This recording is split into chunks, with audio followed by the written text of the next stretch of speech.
Halo, ketemu lagi di channel Mega Bumi. Kali ini kita akan mendengarkan komentar dari Elia Miron berkaitan dengan makan daging babi atau makanan haram atau halal. Mari kita simak bersama di video berikut ini. Ini adalah daging babi yang dipanggang dan kemudian dipotong-potong dan kemudian dikemas. Agama Yahudi, babi jelas-jelas haram, sama kayak Islam. Mengapa sih orang Kristen diperbolehkan makan daging babi? Bukankah hukum Musa yang ada di dalam perjanjian lama melarang untuk mengonsumsi daging babi? Dan bahkan Tuhannya orang Kristen sendiri dalam keadaannya sebagai manusia tidak makan daging babi. Lalu kenapa pengikut-pengikut Yesus malah makan daging babi? Alasan yang pertama, mengapa Tuhan Allah melarang bangsa Israel untuk tidak mengonsumsi daging babi adalah karena pada masa itu orang-orang yang memakan daging babi adalah orang-orang kafir yang menyembah berhala. Jadi Tuhan itu melarang umat Israel untuk mengonsumsi daging babi agar umat Israel tidak sama seperti orang-orang penyembah dewa-dewa dan juga berhala.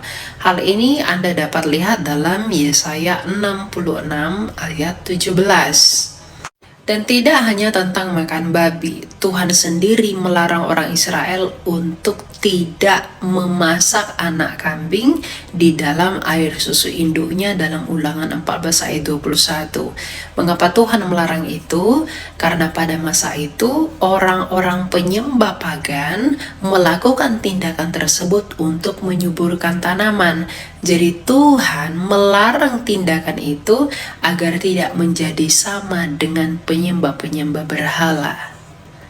Jadi larangan makan daging babi, unta, cumi, udang, dan lain sebagainya itu Tuhan perintahkan agar bangsa Israel tidak sama seperti bangsa-bangsa lain yang menyembah berhala. Dan yang paling penting, larangan makan daging babi dan lain sebagainya itu hanya diperuntukkan bagi bangsa Israel saja dalam Mazmur 147 ayat 19 sampai 20. Jadi orang di luar bangsa Israel tidak berhak atas hukum-hukum yang berisi larangan-larangan tadi.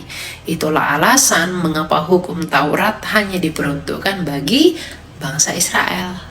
Nah, inilah alasan mengapa orang Kristen dapat mengonsumsi daging babi, karena secara sipil orang Kristen adalah orang-orang yang berasal dari seluruh bangsa yang ada di dunia ini.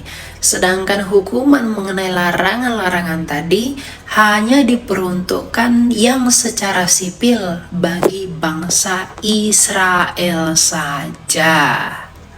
Yang kedua, lalu mengapa Tuhan Yesus sendiri tidak mengonsumsi daging babi? Jawabannya sederhana. Merujuk dari penjelasan saya yang pertama bahwa secara sipil, hukum larangan-larangan tadi hanya mengikat orang Israel dan bangsa Yahudi.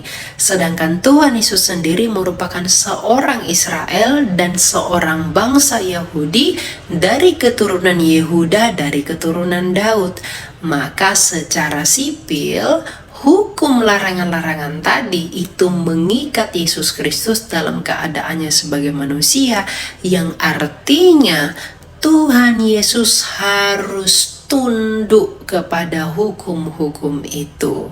Yang dengan demikian Tuhan Yesus mau menunjukkan ketaatannya kepada semua orang bahwa Dia adalah orang yang tidak bercacat dan tidak bercela menurut kacamata hukum Taurat sendiri, sebagaimana yang dikatakan Galatia 4 ayat 4. Jadi Tuhan Yesus tidak mengonsumsi daging babi karena Ia adalah orang Yahudi yang harus tunduk kepada hukum yang dikhususkan bagi bangsa Yahudi itu sendiri. Yang dengan demikian Tuhan Yesus mau menunjukkan ketaatannya bahwa Ia adalah orang yang tidak berdosa, Ia adalah orang yang tidak bersalah, dan Dia adalah orang yang tidak bercacat dan tidak bercela, menurut kacamata hukum Taurat itu sendiri, yang dengan demikian ia dapat menjadi korban penebus salah yang tidak berdosa dan tidak bercacat di hadapan Allah Sang Bapa. Nah, lalu mengapa orang Kristen dapat mengonsumsi daging babi? Jawabannya sederhana. Tuhan Yesus sendiri dalam Matius 15 ayat 11 mengatakan, bukan apa yang masuk ke dalam mulutmu dan perutmu yang menajiskanmu, tetapi apa yang keluar dari mulutmu, itulah yang menajiskanmu. Maka dari itu Rasul Paulus memiliki argumentasi yang senada dalam Kolose 2 ayat 16 dan 17. Ia berkata, janganlah kamu mau dihakimi mengenai makanan minuman, hari raya, hari sabat, dan bulan baru, karena semuanya itu hanyalah bayangan sedangkan wujudnya adalah Kristus. Jadi itulah alasan mengapa orang Kristen secara universal dapat mengonsumsi daging babi, karena kerajaan sorga dan kerajaan Allah tidak berbicara tentang makanan minuman, tapi tentang pertobatan dan kasih karunia. Tuhan memberkati. Terus tonton channel ini, jangan lupa subscribe, like, dan bunyikan loncengnya.